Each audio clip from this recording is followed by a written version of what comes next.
The Twins go into Chicago and don't do quite what they did to the Southsiders, and it's not just that that's problematic. Joe Ryan comes up with an injury and certainly puts the trade deadline in a new perspective. We'll cover all that and more. It's Locked On Twins.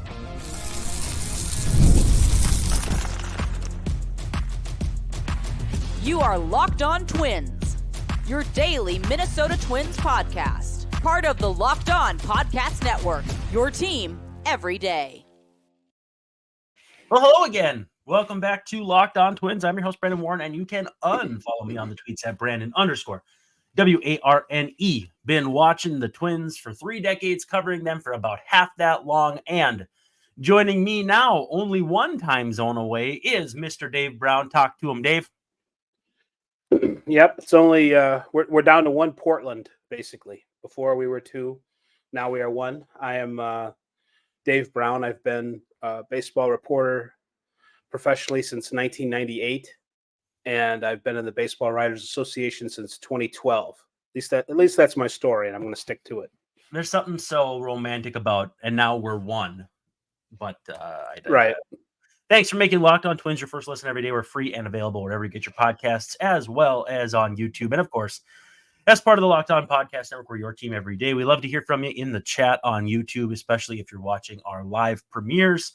Also, 5-star reviews on Apple Podcasts, Spotify, wherever you can leave a review. We would love to hear from you. This episode, by the way, brought to you by Prize Picks, the easiest and most exciting way to play daily fantasy sports. So go to prizepicks.com/LockedOnMLB and use code, all lowercase, LockedOnMLB for a first deposit match up to $100.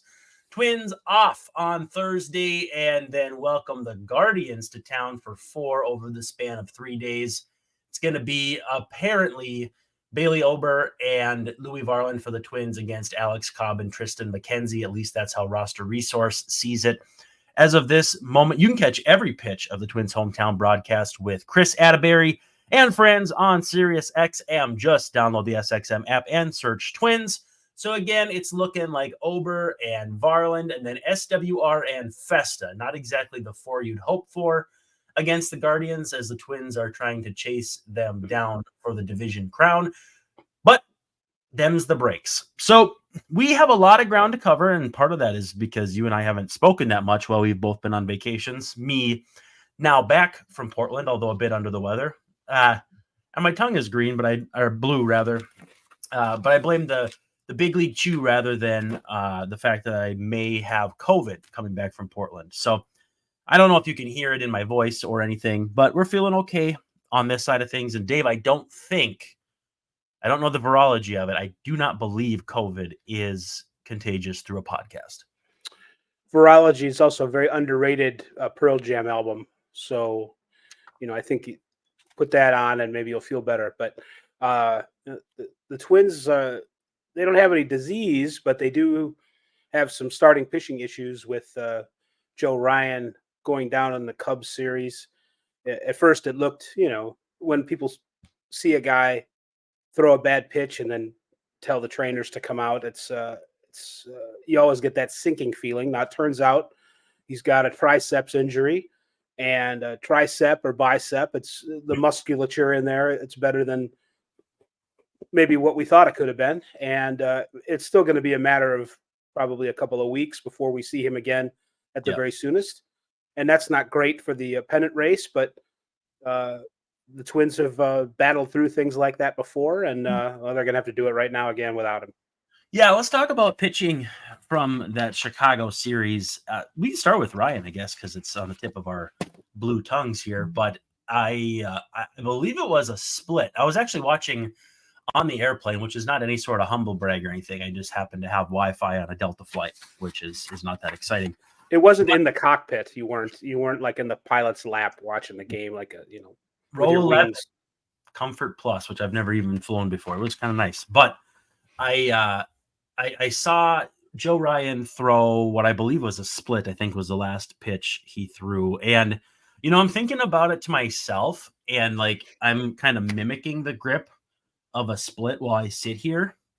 And I'm thinking of the things that would kind of tense up. And I don't know, maybe the tricep tenses up a little bit. He threw from when I was watching, quite a few splits. I mean, he only got into the third inning, but I don't know. I mean, maybe that is, we've talked about over the years or heard about over the years that splits can be tough on, forearms or all different places. It's been kind of a, I don't know if it was backed by science, but certainly when I was much younger, splitter was kind of a naughty word. Well, guys stopped throwing it for a bunch of years. Right.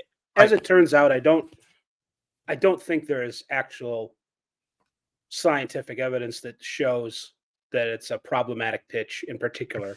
At least that's the latest thing that I've heard. But when Jack Morris was throwing it in the 80s, and then toward the late 80s, people started to worry about it as a thing for elbows, maybe. Yeah. I think it's just sometimes the arm gets overly used. Mm-hmm. The other pitchers, and it's August, and sometimes stuff happens. I think it could be as simple as that. It's not a simple fix for the Twins or situation, but I don't think there's anything. I don't think we can blame a certain pitch for the situation. If I'd gone into this series though and told you that the only win the Twins would have would be in a David Festa start, that would be at least somewhat shocking, wouldn't you say? Well, it does. Whenever they don't get dominating performances out of Ryan or Pablo, it's it's a little off-putting.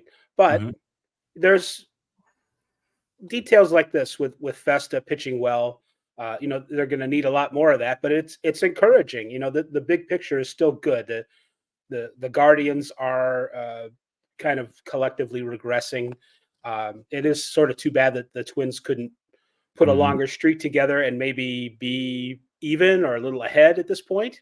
Right. And that might end up costing them in the end. But they're still, what are they in the last column? Is it 3 games? 3.5 overall. Yeah, 47 losses for the Guards, 50 for the Twins. Right. So they're right there. Yeah. It would be nice to be, I'm doing this a little closer. I'm crushing my head. Yep. Crushing. Very nice. It would be nicer to be ahead, but the big picture is still somewhat rosy despite the thorns. Do you see what I did there that have come up for the Twins recently? So coming into this series, I think they could have been in a worse spot, but and we kind of wish they were in a better spot, but it's not that bad. Festa getting 14 whiffs on 82 pitches. 14 whiffs on 100 pitches would be pretty good. On 82, it's a very, very nice rate. And I don't know, something about a guy getting 8 of them on a changeup just kind of does it for me. I don't know. I just think the changeup isn't a lost art, but the idea of swing and miss on a changeup when guys throw, for instance, splits, which are in some ways changeups, but maybe a little more dive to them, and sliders and curveballs. Just a guy who gets a whiff on a good old-fashioned changeup. I just kind of love to see it. So I was especially impressed with David Festa in the series opener. I think that it is.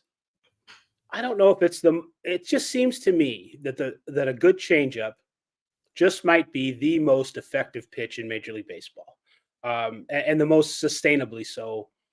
When it's on, I don't have a lot of data to back that up, but it just seems like the guys who throw a really good changeup, that seems to me to be an indicator that this is not a flash in the pan kind of thing or a freak of nature sort of thing. It's a pitch that takes a lot of perfecting and a lot of practice, and it's I think it's a great sign that that's what Festa is using to get people out, and is what is so effective. And I think that's another reason for some optimism amid this. I don't know. It's not a troubled period, but we're still unsure about things here. Almost 5 months into the season. I think the changeup, and before we go to break, just kind of touch on this. I think it's because a lot of things in baseball you can do hard and then harder, like fastballs harder, hard curveball, hard slider, hard everything. Changeup requires nuance. Changeup requires deception. You can't just throw it harder and it works better. So right. I think that is, it stands the test of time for pitchers. There are very few pitchers who age well who don't have a good changeup. I think that's probably a fair thing to say, right? And two, Greg, I mean, it's Greg Maddux. Not everybody's going to be Greg Maddux, but Greg Maddux showed us that a Yep. right-handed pitcher can throw left-handed batters change-ups and have it work and have it be effective. And when it's not you don't have to throw it exactly like Greg Maddux, but if you use a little bit of those building blocks, I think you can put yourself in a really good position against any bat in the lineup.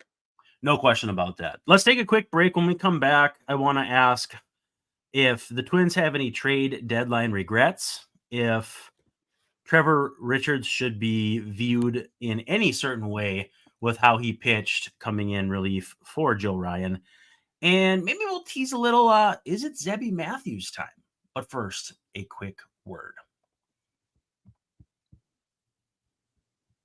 PrizePicks is America's #1 daily fantasy sports app with over 5 million active members. It's the easiest and most exciting way to play DFS because unlike other apps, it's just you and the numbers. You pick more than, you pick less than, you pick up to 6, you can pick as few as 2.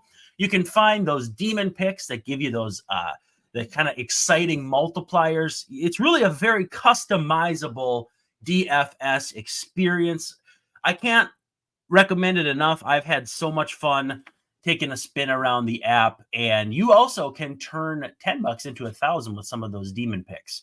That's 100 times your money. So if you put on 10, you get 1,000. You put down 5, you get 500.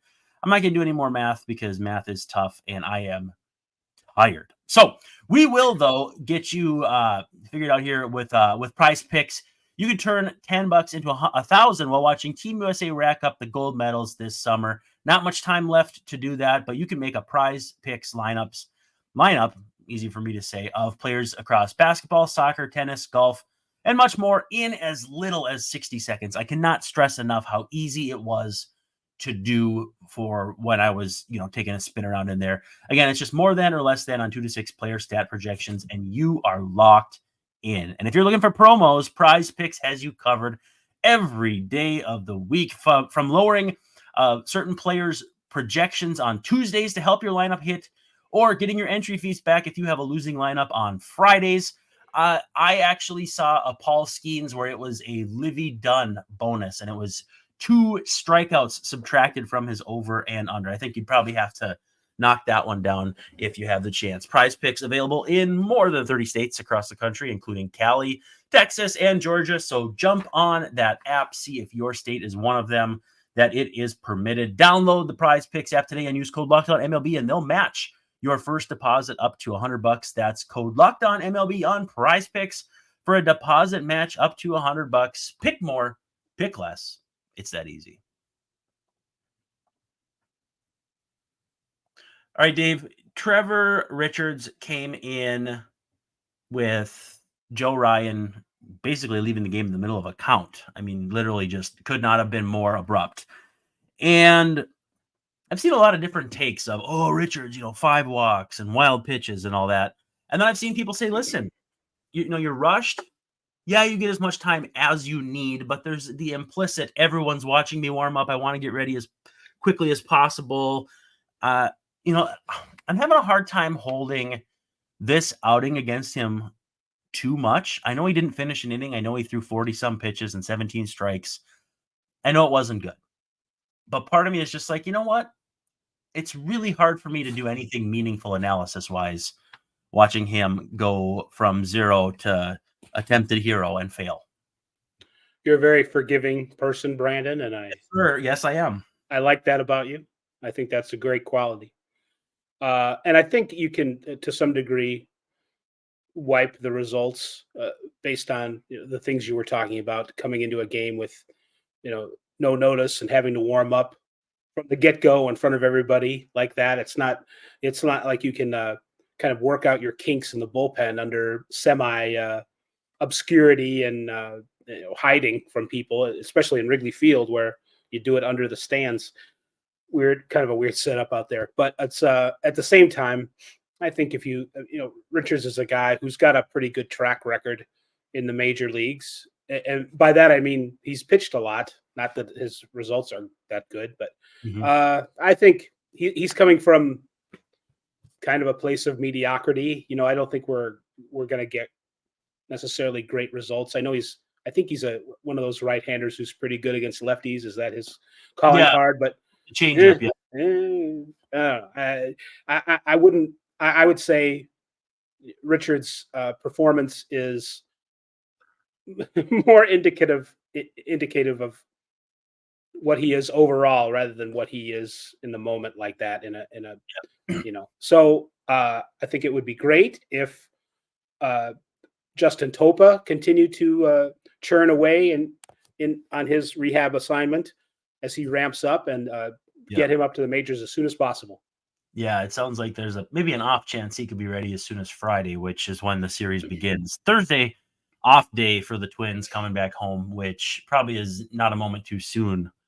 With you lose your starter early, so you kind of burn a little bit of your bullpen, and just that reset coming into a big series is good. It means your A1 bullpen will be ready, and outside of the doubleheader where you're going to have to call up a 27th man, you're still in reasonably good shape pitching wise. I mean, and again, you look at the Guardians, and I don't want to dive too much into the Guardians series yet, but they haven't had great starting pitching all season long. Tanner Bybee is maybe going to start in the series. Alex Cobb's going to make his first start of the year, most likely.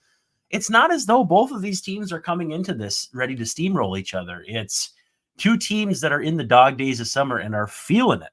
And, it's going to be a battle, but it might not be a pretty one. It's it's still going to be a battle of attrition, and it's not like I feel like the Royals are the best team in the division, but you talk about who makes the most of what they have. The Royals are still doing a pretty good job of that, and they might be able to leapfrog. I mean, it's not something I would expect, but I wouldn't be completely surprised if it happened that the Royals had a portion of first place here before the season ended, and it came down to something like a 3-team race. I think, although I think that if the Twins can get Correa back soon, and if Joe Ryan isn't out for a doubly extended period of time, meaning most of the rest of the regular season, I still think they can pull away-ish from the other two teams. But and I don't think there'll be too much more backsliding. But the Royals are coming into Minnesota right after the Guardians are. So, I was thinking about, well, should the Twins, keep Pablo? I think it would be 4 days rest if he pitched on Sunday. Mm-hmm. Not necessarily. I mean, I might make sure that he starts in that next series against Cleveland. Make sure you pitch him at least one time when you face them in the middle of September. But I think you got to worry about the Royals too, and those games are twofers, just like the Guardians games are twofers. So Rocco's kind of been playing the long game to a certain degree, and I think he should continue to do that and not make any kind of panic moves. And you mentioned like Bybee possibly being in the series, a game or so ahead of his next turn, and maybe the Guardians rotation is in such shape that they'll need that, but. I think if you're the Twins, you keep playing with who you got in the right order, and just hope that Simeon Woods Richardson and Festa and Louis Varland, as he is projected to come up for this series,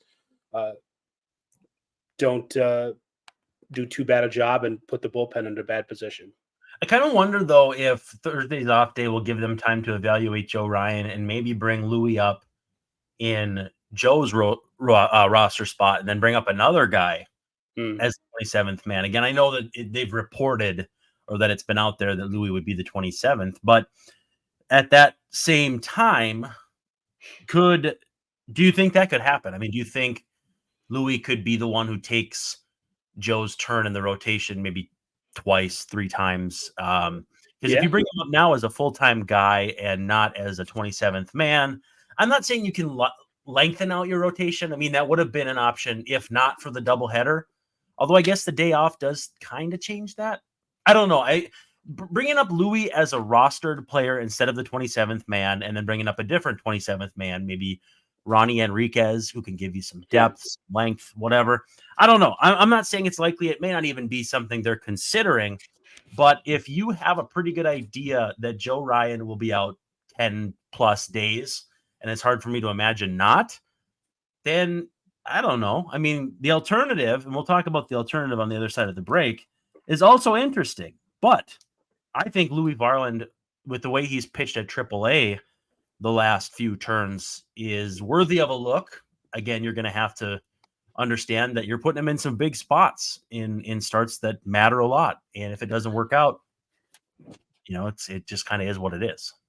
Well, I mentioned before that these games are, they're worth 2 games in the standings when you're facing these division opponents when you're so close. It's you can't really discriminate at this point. I think Joe Ryan's injury does change the calculus a little bit. They probably have been considering looking ahead to that series and thinking, well, we're going to need Louis for one of those games. And I think Ryan not being around for several turns does open up the possibility of Varland being somebody that you insert into the rotation for him. So I'm not sure exactly how the off days come up, but afterward, and how, do you need a 5th starter? But remember, before they've liked to give all their starters that little bit of an extra day when they can, and if you have to give a guy 5 days rest instead of 4, they're going to take it at this time of year. So I would not be surprised if something like that happens. And there are other alternatives, and like you said, we'll get to those in a moment. But I think Varland could be around for more than one start. Absolutely. So the doubleheader is the start of a game or more. Well, it's a game. They're not off until the 22nd.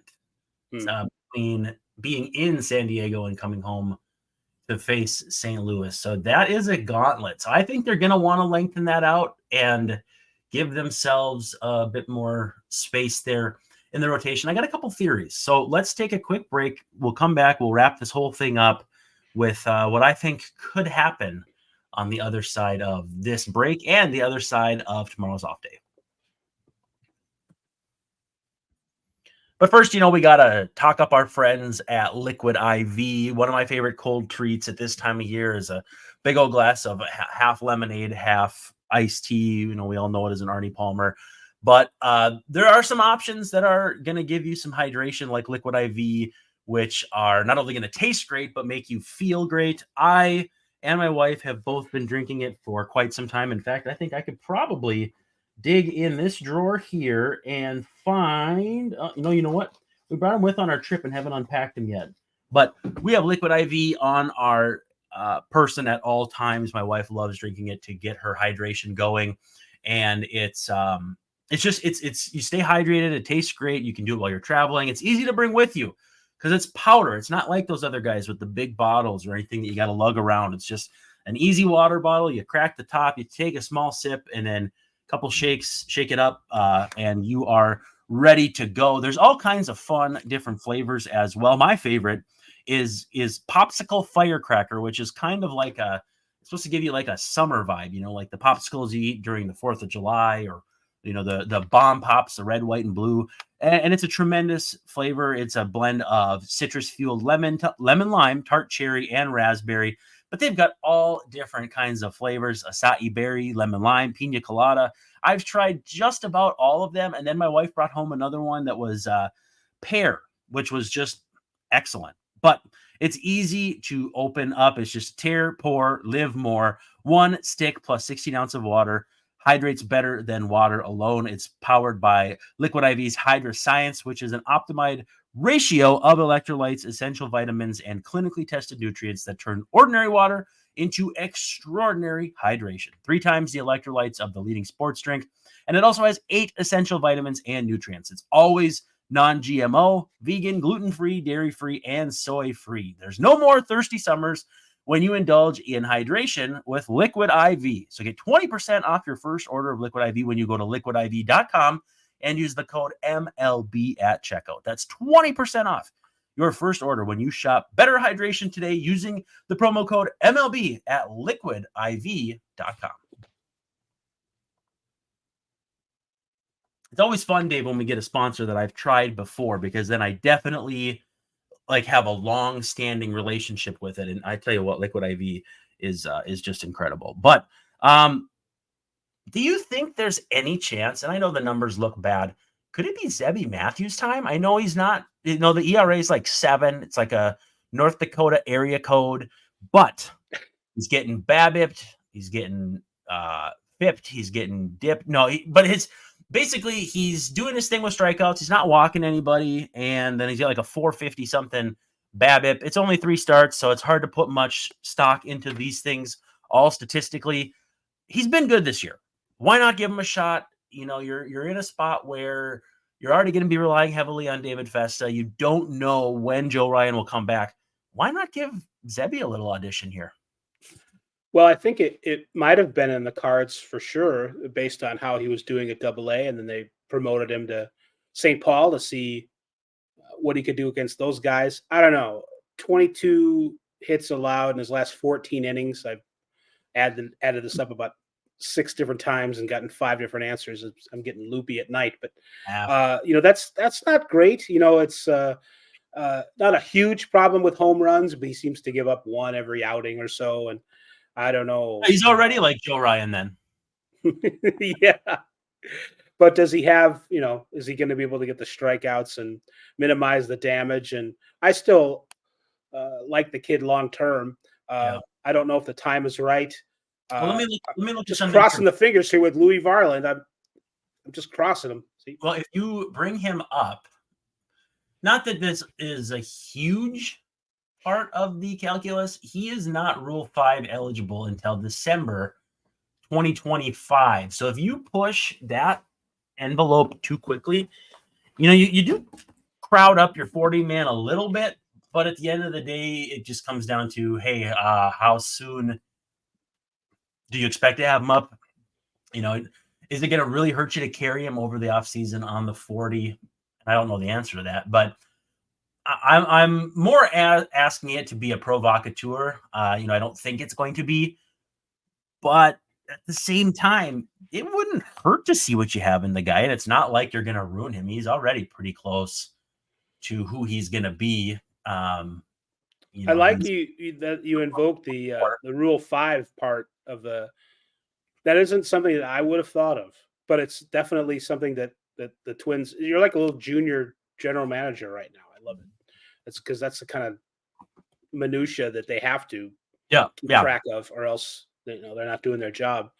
I don't think it would ruin him. Right. I don't think it would go well at the same time. This gets back to, we kind of teased this earlier. I don't think you go into a trade deadline thinking, well, Joe Ryan could go down with a triceps injury in 2 weeks, and then what do we do? Right, to bring 2 points together between Zebby and trade deadline regrets, I don't think they regret it, and the prices seem crazy. But I don't know. I mean, you still could have gotten somebody. Well, and we talked about how they like to space out the starters and possibly going with a 5 or 6 man rotation sometime. I mean, maybe you can't do all that kind of stuff, but could they have gotten, I don't know, a Zach Eflin type of pitcher? I mean, here's the thing about that. Eflin's earning whatever X 18, 38, 69 million next year. I mean, that's why they didn't do it. I mean, they could have traded some prospects for a pitcher like that. Or Chris Bassett, somebody that would have cost money, but they're not in a position to. Ownership is not apparently saying that that's a kosher thing to do. They're not going to do it. So it isn't so much that they didn't have the resources to do it, or they regret. Oh, we should. They're not authorized basically to spend that money in the future. For future resources. So that's that there's nothing that anybody can do about that.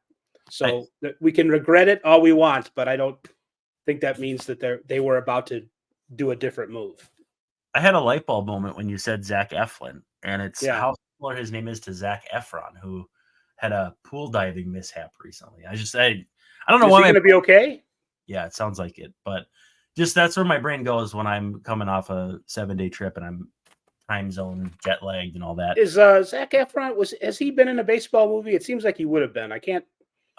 Pretty sure he was one of the Von Erichs in a recent. Well, that's baseball, wrestling, baseball and wrestling and Twitter go hand in hand. Did you notice that? There are a lot of wrestling fans who are baseball fans. I'm one of them, so careful what you say. I wasn't going to tear anybody down. I was just saying, there's a tweet about here's your socialist manifesto and your Raw schedule. Welcome to Twitter. Pass. WWE Raw. Yeah, I don't know if he ever did he did Pitch Perfect. I don't think that's considered. No, wait, he didn't do Pitch Perfect. He did High School Musical. Robot Chicken. None of those. At least Pitch Perfect sounds like maybe there was baseball in it, even though that was a running joke around Twitter here. It was my favorite baseball movie is Pitch Perfect. I thought that meant there was like a baseball tie-in because I hadn't seen it yet, and I'm like, I know it's about singing, but is there baseball too? And I'm too credulous. Yeah, just Anna Kendrick. That's all. Hey, by the way, thanks for making Locked On Twins your first listen today. For your second listen, enjoy the Locked On MLB podcast with Paul Sullivan. You can call him Sully, and he's here to provide you daily national expertise with his trademark humor to get you ready for the MLB playoffs here in the dog days of summer. So prepare for the Fall Classic with Sully, who has it all covered every single day on Locked On MLB, available on YouTube or wherever you get your podcasts. Paul Sullivan from the Tribune? No, different one, different Sully. But I'm sure this one's good too. Part of the Locked On Podcast Network, your team every day. By the way, that's all we have for you in this edition of Locked On Twins. He's Dave Brown. I'm Brandon Warren, and we'll see you tomorrow night.